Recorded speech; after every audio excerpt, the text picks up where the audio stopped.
Hello and welcome to the Classical Guitar LPs podcast. I'm your host, Aaron Powell. For this episode, we will be listening to the 1961 recording entitled The Spanish Guitars of Laurindo Almeida.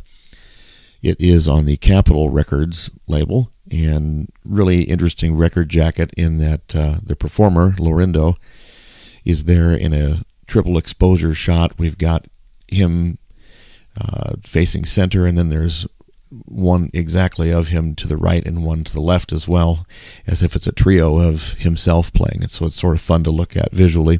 On the back cover, the liner notes immediately start talking about the use of overdubbing techniques, and so it's apparent right away from looking at this, both from the cover and from into the first paragraph, that this is not just your typical solo guitar album. It is one person playing, but Laurindo has multi-tracked and played different parts, and they sort of explain that in a very eloquent way. Remember, this is from 1961, so that was sort of a novel concept. It wasn't the first time it had been done. However, a pretty creative use of the technology available in that day. And so for side one of this one, we've got Manuel de Falla, we've got Debussy, Almeida himself, we've got Bach, we've got Ravel, and Chopin. Let me talk about these things as we get going here. I think the first track is really fun to hear. It's got Laurindo playing on two guitars with that. This is the Miller's Dance from the Three-Cornered Hat, so just a lot of a fun piece anyway to listen to and fun to hear in this fashion. So we go on to the Clair de Lune, and I think it's particularly beautiful. I'm sort of biased. That's one of my favorite pieces of music just in general. Back when I was in undergrad, one of my roommates was assigned this piece on the piano, and so I got to hear him sort of learn that from start to finish, and I just dearly love that piece on the piano, and I think this does some justice to it. I've heard, of course, the orchestrated versions, and if you look at the end of Ocean's 11, you see that scene in front of the casino with the fountains going up, and that's Clair de Lune.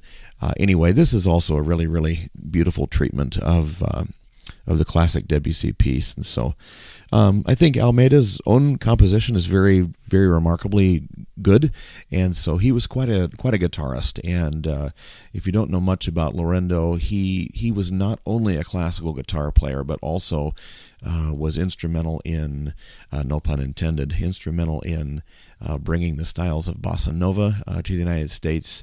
There's another composer that's known synonymously with bossa nova, but Laurindo, it's my understanding that Laurindo was right there in the thick of things in bossa nova's beginnings, so that's fun. The Bach piece is nice. I enjoy how it sounds. I do want to say that I don't know that his touch is as delicate as some others that we have heard playing Bach on this program earlier, but at the same time it still is quite a beautiful piece, and it does well on its own. The Ravel, the minuet from the Tomb of Couperin, is a cool little number. I really enjoy the playing of that, and so I think that's a lot of fun. It really highlights what the guitar is able to do with a little hand from the multi-track recording. Then we have the Chopin Waltz, the Opus 69 number 1. We hear that with two guitars, and this one is treated a little bit more straightforward than the other Chopin selection we'll hear on the second side, so I won't ruin that surprise, but it's glorious playing and beautiful. If you know the piano repertoire, it's really a nice treatment. And I think that is one thing I do want to say about this whole recording, is that it brings the beautiful melodies that people who know classical music know already, but it's played on a guitar, and I think that's really the whole thing behind this record. So it's one of the reasons I chose it. Also, it's sort of funny about it, but the record jacket is cool, and that was another reason. So anyway, enjoy side one, and we'll visit about side two after we listen.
hope you enjoyed side one as much as I enjoy sharing this sort of music with you on this medium. For the opening of the second side, we have Spanish Dance number 11, the Zambra, by the Spanish composer Enrique Granados, another piano piece arranged for guitar. Just a great treatment of it, and it's a lot of fun to listen to. That is followed up with La Plus Gailante by Debussy, and I think it's just a real treat to hear those beautiful melodies that most of us typically know from the piano on the guitar, and so a lot of fun with that. So then we have a Duetto 3 from the Klavierbung Part 3. I believe this to be a pretty obscure piece that doesn't have a lot. It was with some liturgical music, but doesn't have a real explanation from what the record jacket says. So anyway, it's a beautiful piece of music by Johann Sebastian Bach. You can obviously tell it's by that composer. I really like the treatment of the last two pieces on this recording, and we have a Chopin Mazurka, the Opus 7 number 1. It's played with two guitars, and that's where the uniqueness begins. And I'll just let you be the judge. Laurindo adds a little swing to his playing, and you can hear sort of a clip-clop rhythm, I should say. And it's a lot of fun to hear his treatment of that. So it's Chopin that's swung. We close out the recording with the Rachmaninoff Prelude in C sharp minor, and you might think that's quite ambitious, and you would be right.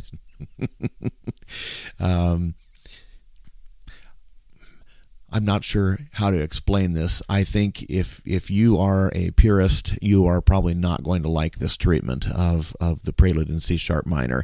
It's done in a very interesting manner, and it's different to hear the sonorities.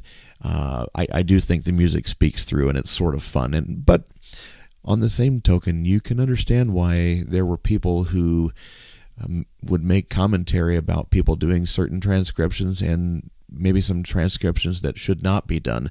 I love the piece. I love Laurindo's playing, and so therefore, for me, it's something that's good.